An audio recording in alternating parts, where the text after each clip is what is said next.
Hey y'all, I'm Derek and welcome to My Two Cents for the Discount Bin.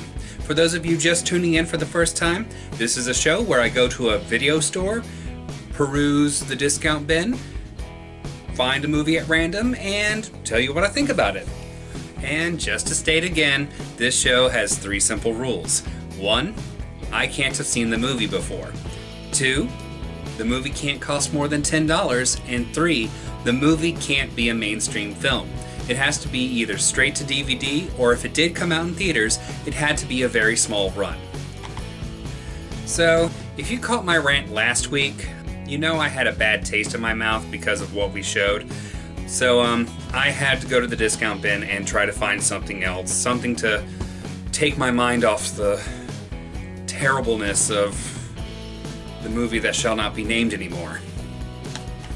And lucky me, I found, for only $5, 7 action movies.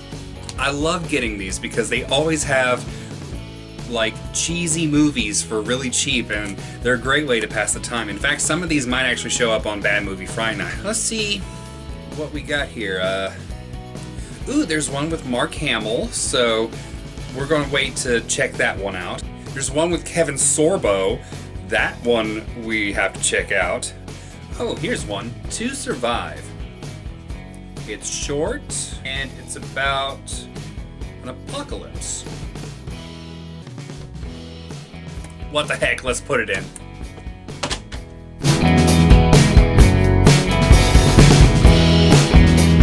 Oh my god, that was so much fun. Okay, so the storyline is a man trying to regain his humanity after an apocalypse. An apocalypse, they never tell us what it's actually happened. He does that by basically becoming the protector of a small group of survivors against some good old boys who want to do them harm. Yeah, that's basically the story. There's not really that much tension in it. There's not really a climax. There's not really... It's sort of a slice of life film set in an apocalypse.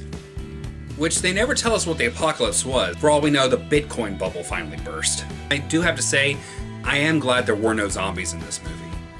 That genre is just so oversaturated now.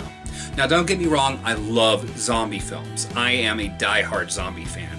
But I feel like the best years for zombie films are probably between 1969 and 1994. That's the golden age of zombie films because the genre was really cult at the time.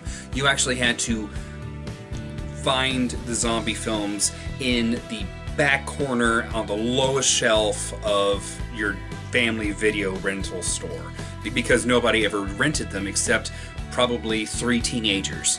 That's it. By the way, Lucio Fulci's work I absolutely love. Bruno Mattei, yeah.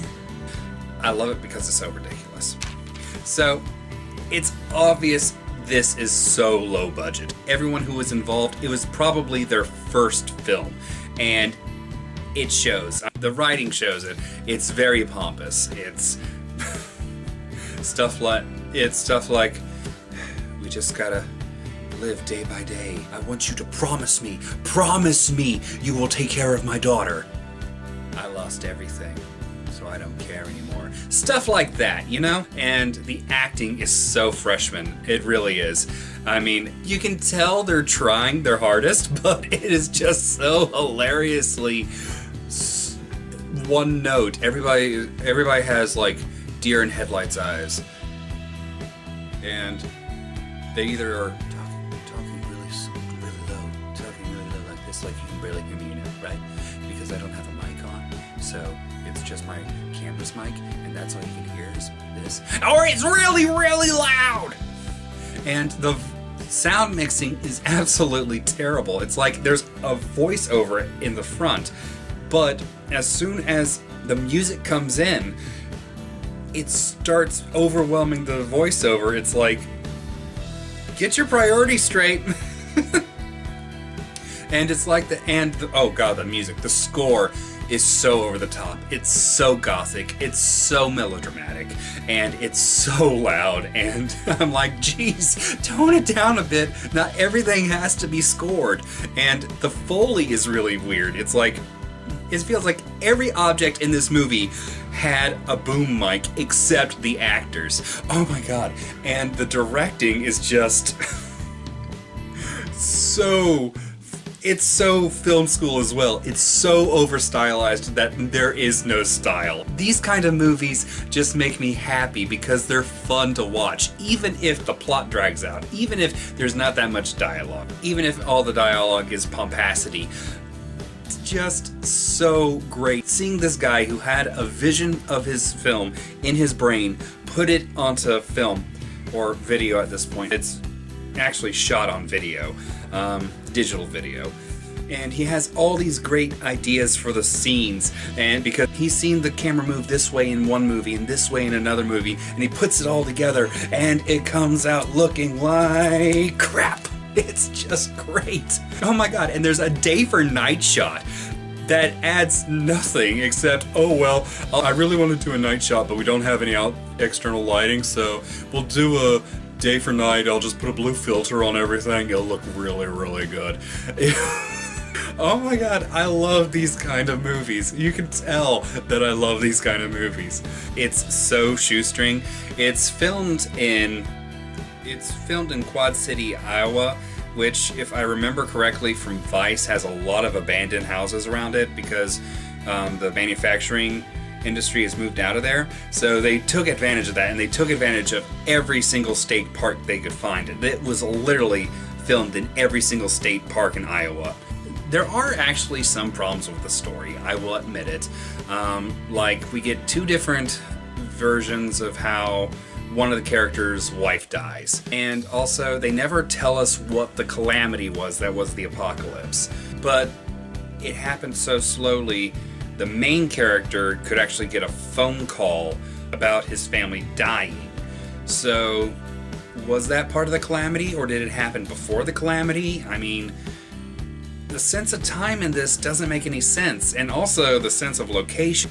And obviously, they want to get across that there's a bunch of band of rovers out there. Like, there's a bunch of people out there looking to round up just lone survivors and killing them for their food. However, it's so shoestring, they only have the budget for 3 guys. And it's the same 3 guys. No matter if they die or not, they come back and they die again. You gotta love it. You gotta love it. But as I said, it's obviously a freshman work for everybody involved. Like I said, the writing is very pretentious. It's very pretentious. It starts off with a quote from Lord of the Flies, and there's like the ominous, they're coming, kind of stuff, and we don't know who they are, and we don't know what the societal buildup is. We don't know if it's a known fact that there are roving bandits out there who just look like good old boys. That's all they are. They're good old boys who got their beer and their shotgun and they're driving around in their truck. That's it. Back to the writing. And there's a lot of stuff that's not explained. It's like, 1 minute, the main character is with 2 guys and a little girl, because there's always got to be a survivor group with the little girl, and they're in a church, because of course they're in a church. They're eating dinner, and then the main character is about to leave, and then they hear the little girl scream because somehow the good old boys broke in without anybody hearing them. Really? How did that happen? Show. Please show. But all in all, I'm not mad at this movie. I am thoroughly amused with this movie because it was so much fun. Because of every single thing that they decided to do came out wrong.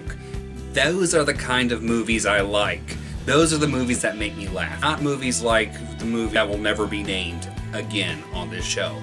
If you're interested, it cost me $5. It was 2 discs with actually 8 movies on it. That was great. The DVDs are set up kind of weird, but it was a lot of fun, and I'm pretty sure I'll be coming back to this collection sometime later on down the road. There's just a few other movies I want to get out of the way that I've got already. So yeah, that was my opinion on To Survive. Oh my god, even the name is pretentious. to survive. It just reminds me of Tropic Thunder at the very beginning when they're actually filming the movie Tropic Thunder inside the movie, you know what I mean? Where Robert Downey Jr. just looks at the camera and goes, survive!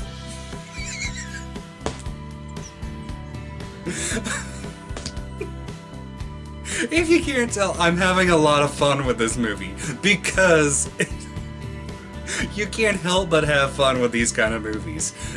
These are the movies that made me want to be a filmmaker. Thanks for stopping by, thanks for tuning in, and come back next week to see what the discount bin has in store.